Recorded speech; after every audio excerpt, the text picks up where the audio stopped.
This is the unit test review for the proportion test in Math 7. Looking at number 1, we are asked what is the constant of proportionality and what does it represent? So we're going to look at Carsons flower garden, and we'll notice that the line starts at 0, 0, and it goes up.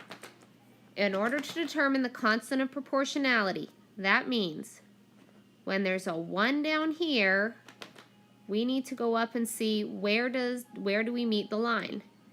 We meet the line at 2. Therefore, the constant of proportionality is 2. So let's take a look at what our options are. Letter A says the constant of proportionality is 1/2. Well, no it's not. So we can go ahead and mark off A. Letter B says the constant of proportionality is 1/2. We just indicated that was incorrect. Letter C says the constant of proportionality is 2, so C could be an answer. And letter D says the constant of proportionality is 2, so letter D could be the answer. Now let's address what the second question was. We were asked, what does it represent? What does 2 represent? So we're going to come over here and see that where the 2 is, it indicates the number of flowers. So that says 2 flowers. So when we read letter C, it says, this means 2 seed packets will produce 4 flowers. Well, we didn't circle a 4 on our axis. We circled a 2. So it can't be C. That means it has to be letter D. This means 1 seed packet will produce 2 flowers. So yes, the answer is D. Now looking at number 2. Using the graph in number 1, what does the point 4, 8 mean? Well, we know that 4 is on the x-axis and that 8 is on the y-axis. So we're wanting to know, what does this point mean? 4, 8. So we're being asked about that point right there. Well, that tells us 4 is the number of seed packets and 8 is the number of flowers. So 4 seed packets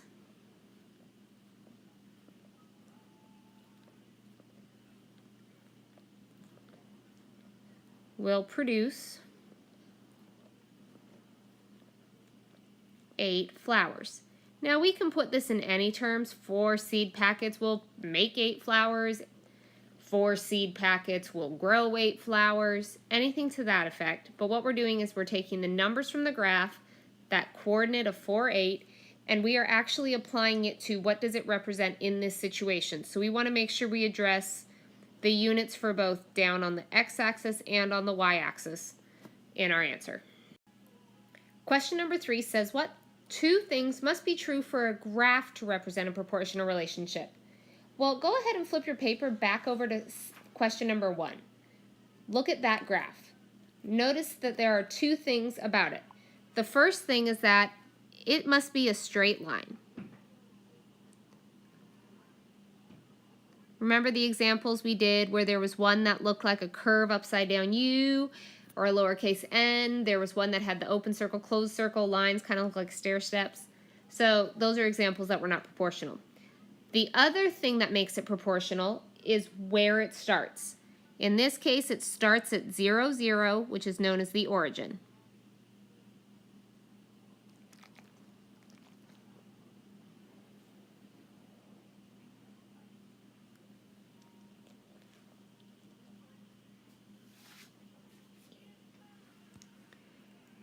Number 4.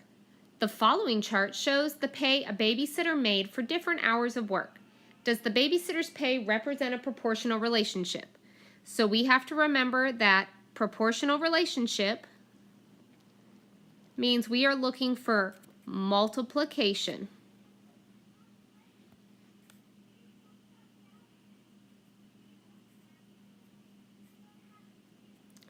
So we want to know to get from 2 to 15.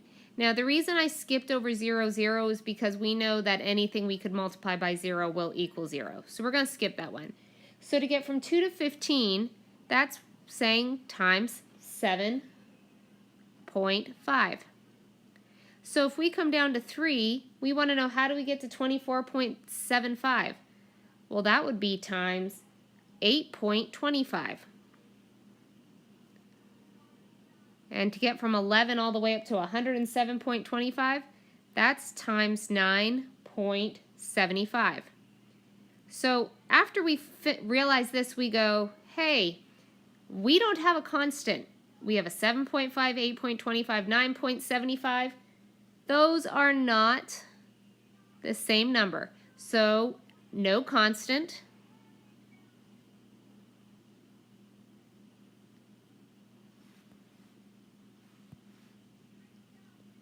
Therefore, not proportional.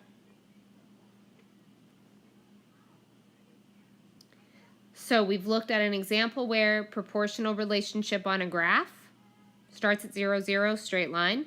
And we've looked at a chart, it's got to have a constant. Number 5, 2 drinks are on sale at a store. Drink A costs $1.28 for 16 ounces. Drink B costs $2.16 for 24 ounces. Determine the unit rates and find which drink costs less per ounce.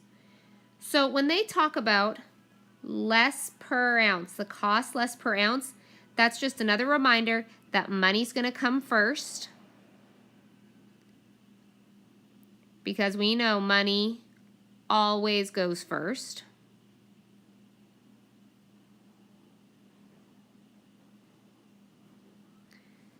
So for drink A, it's $1.28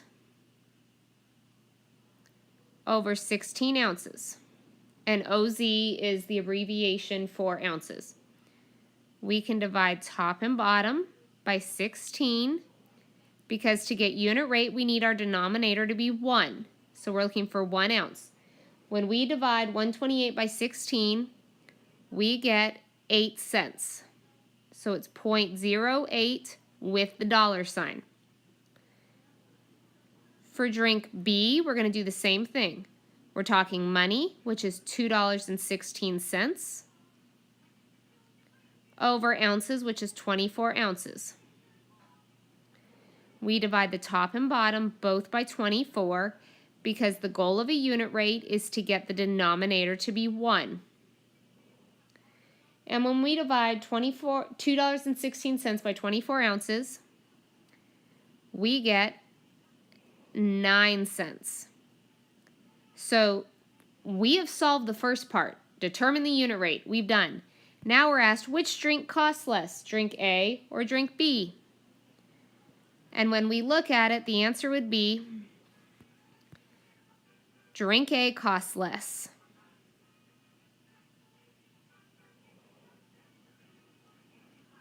We can say that drink A is the better buy. Anything to that effect. And the reason we know that is because 8 cents is less than 9 cents. Number 16, determine whether the following ratios are proportional. So the easiest way to do this is to cross multiply. So we are wanting to know, is 14 times 131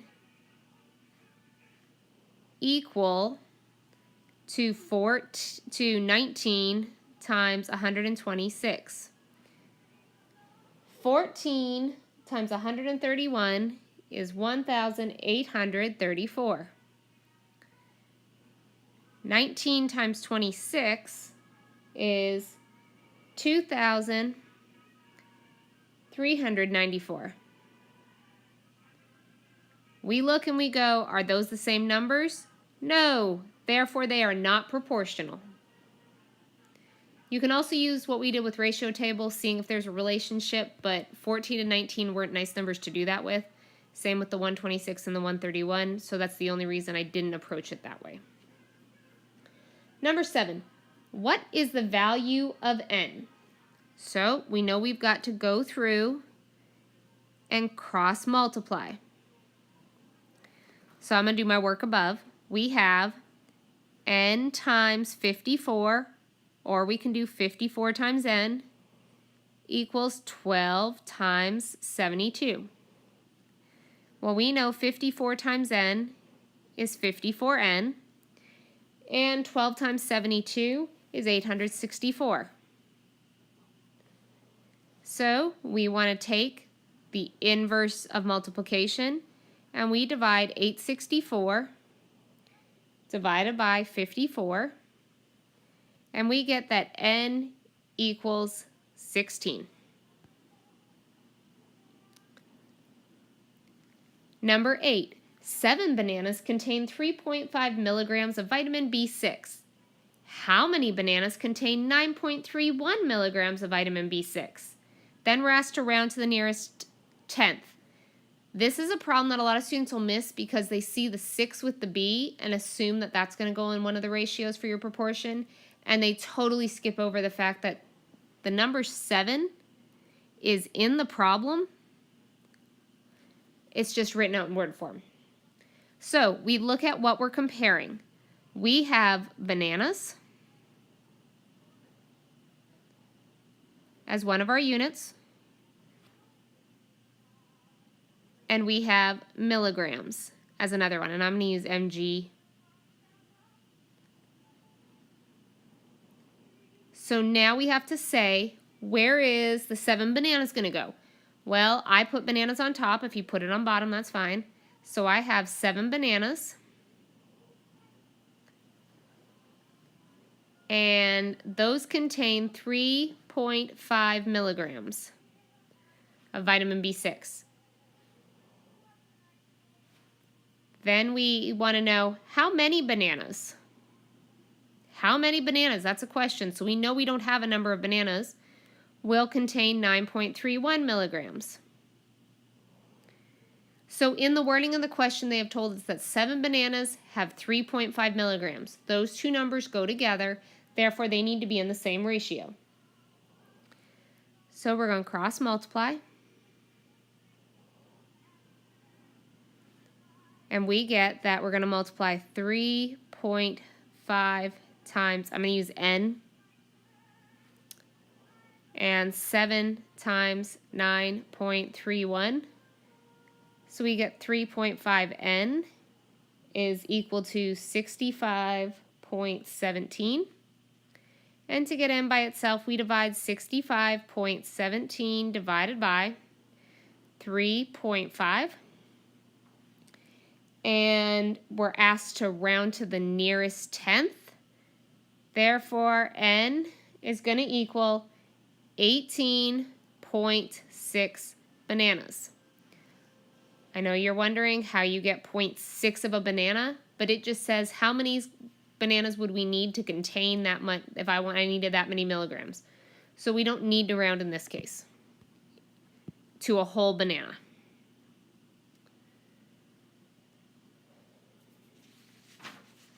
All right, number 9. A girl that is 4 feet tall is standing next to the Empire State Building in New York City. The girl shadow is 3.2 feet long. If the Empire State Building is 1,454 feet tall, how long would the shadow be? All right, so we know we're probably going to want to draw a picture just to help us organize our numbers. So we have our girl. It's a girl, so I'm going to give her a bow. And it says that a girl is 4 feet tall. So she's 4 feet tall. And she's standing next to the Empire State Building in New York City. The girl's shadow is 3.2 feet long.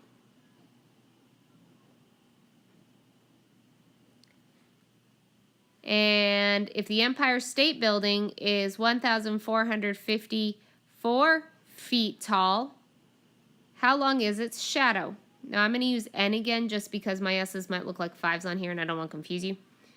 So in actuality, what we are comparing is feet tall over feet long. Or you can think height over shadow. So when we look at it, we got the girl who's 4 feet tall,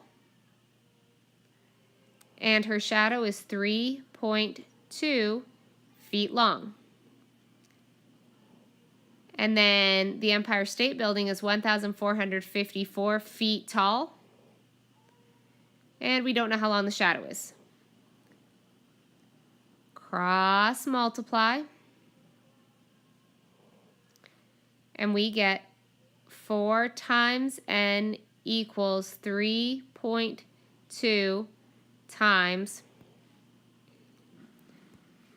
1,454. 4n equals, because that's an n, 4n equals 4,652.8. And we're going to take 4,652.8. We're going to divide by 4 because that's the inverse of multiplication. And we get that n is equal to 1,163.2 feet, or you can say feet long. Number 10, write a proportion that can be used to find the cost of 10 notebooks if 3 notebooks cost $1.98. So when we look at this, I see that I'm talking about notebooks, and we're talking about the cost of it. So the first thing that jumps out to me is to say 10 notebooks, 3 notebooks, I know those go together. So if we take a look at letter A, what letter A did is they put notebooks on the left and they put money on the right. It's one way to solve it, not totally wrong. We come to letter C. They've got notebooks on the left, money on the right.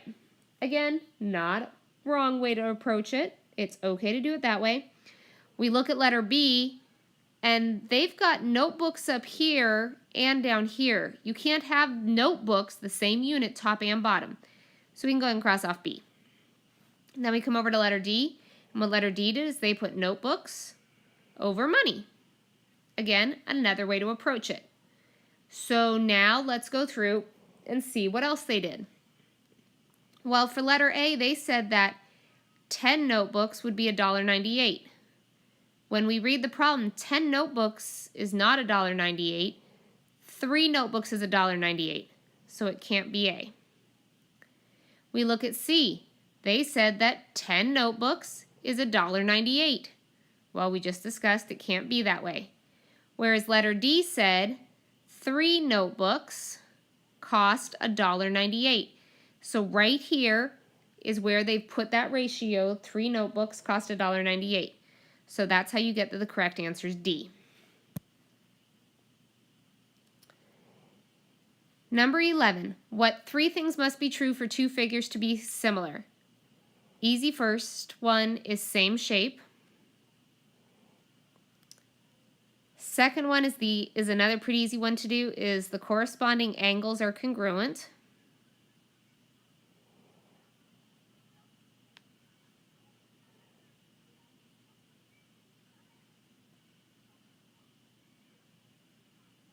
And then finally, the last one is corresponding sides are proportional.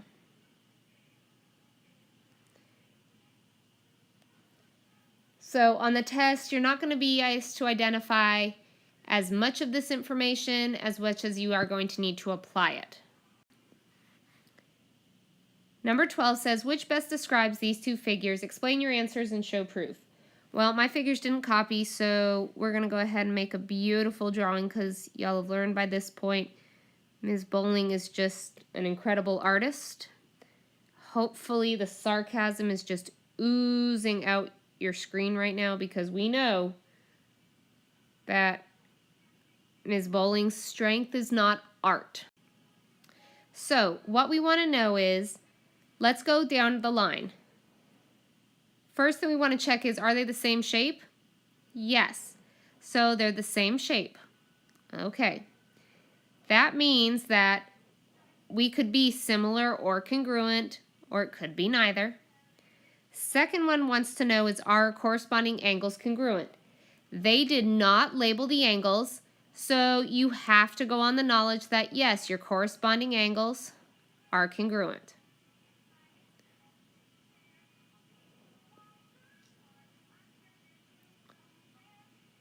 Meaning if this angle over here is 25, this angle would be 25. If this angle is 92, this angle is 92. So whatever one of them is, the other one is. I just made up numbers. Now the next thing we have to do is determine if the sides are proportional. So we're going to have to do a little bit of math on this. So I want to compare these as, I'm going to do side over top. You can call it whatever you want. On the first figure, the side is 3 and the top is 5. On the second figure, the side is 4.5 and the top is 7.5. And we want to know, if we cross multiply these guys, are they going to equal the same number? So we're saying 3 times 7.5, does it equal 5 times 4.5?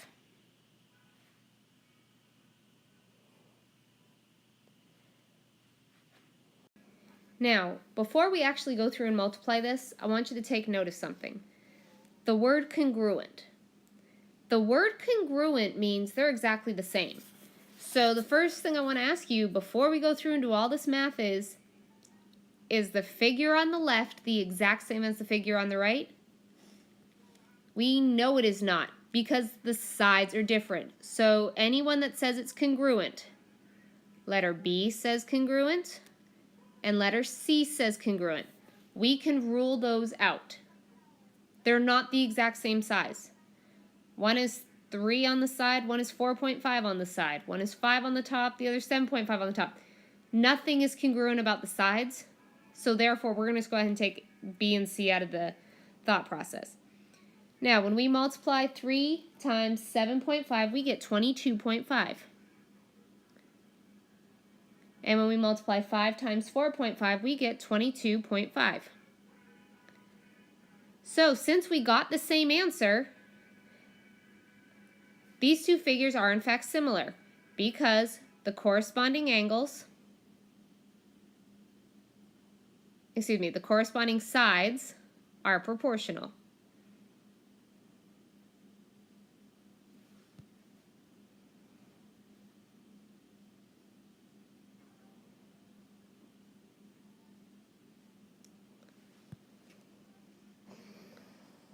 So when it says explain your answer, the explanation is how we wrote that the sides are the same, the corresponding angles are congruent, the corresponding sides are proportional.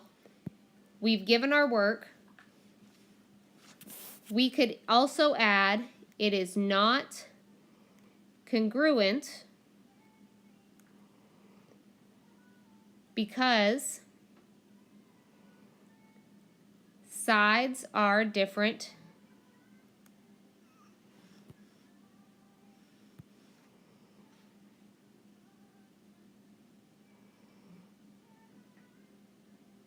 measures.